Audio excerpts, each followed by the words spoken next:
வீரா, வீரா, வீரா. சொல்லுங்க வலிமா. அங்க இருந்து வீரா வீரன் தான் கூப்பிட்டுக்கிட்டே வந்தேன். அத கூட கவனிக்காம என்ன யோசனையில இருக்க? ஒன்றும் இல்லை, ஆஃபீஸில் கொஞ்சம் வேலை, அதான் அதை பற்றி யோசிச்சுட்டு இருந்தேன். வீரா, வீட்லயாவது கொஞ்ச நேரம் ஆபீஸ மறந்துதான் நிம்மதியா இரு. நம்ம வீட்ல நம்ம எல்லாரும் ஒன்னா சேர்ந்து சந்தோஷமா இருந்தே ரொம்ப நாளாச்சு. வீட்ல இருக்கிற நேரமே குறைவு. இதுலயும் நீ ஆபீஸே நினைச்சிட்டு இருந்தா என்ன ஆவறது? நாங்கெல்லாம் ஆரோக்கியமா இருக்கணும் நீ நினைக்கிறல்ல, அதே மாதிரி அக்கறை உன் மேல எங்களுக்குலாம் இருக்காதா? நீ நல்லா இருந்தா தானே இந்த குடும்பத்தையே பாத்துக்க முடியும். நீ இப்படிலாம் யோசிச்சுக்கிட்டே இருந்து உன் உடம்புக்கு ஏதாவது வந்துட்டா என்ன பண்றது வீரா? அதெல்லாம் ஒன்றும் இல்லை வலிமா.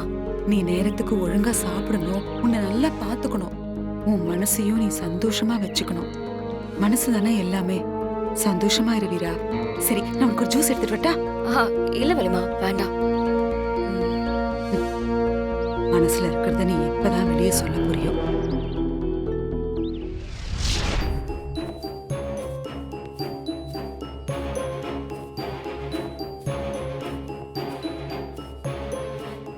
மலர், சொல்லுங்க. இங்க வாயேன்.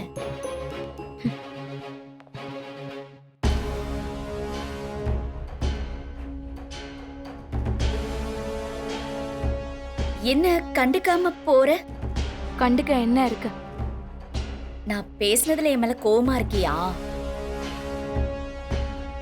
நான் அந்த இடத்துல அப்படித்தானே பேசி ஆகணும்.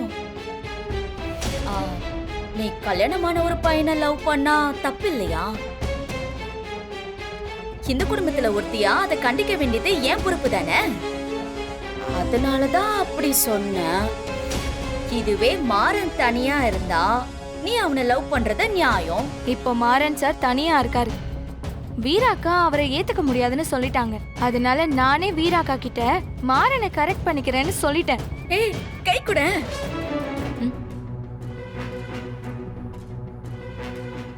சூப்பர் டி, வாழ்த்துக்கள். எனக்கு வீராவும் மாறனும் சேர்ந்து இருக்கும் போது நீ குறுக்க வரக்கூடாதுன்னு தான் நான் சண்டையே போட்டேன். அவங்க இப்போ பிரிஞ்சு இருக்காங்கன்னா நீ இப்ப வர்றதுல தப்பே இல்ல. சூப்பர் டி, வாழ்த்துக்கள். உன்னை வச்சு தாண்டி வீராவையும் மாறனையும் பிரிக்க போறேன்.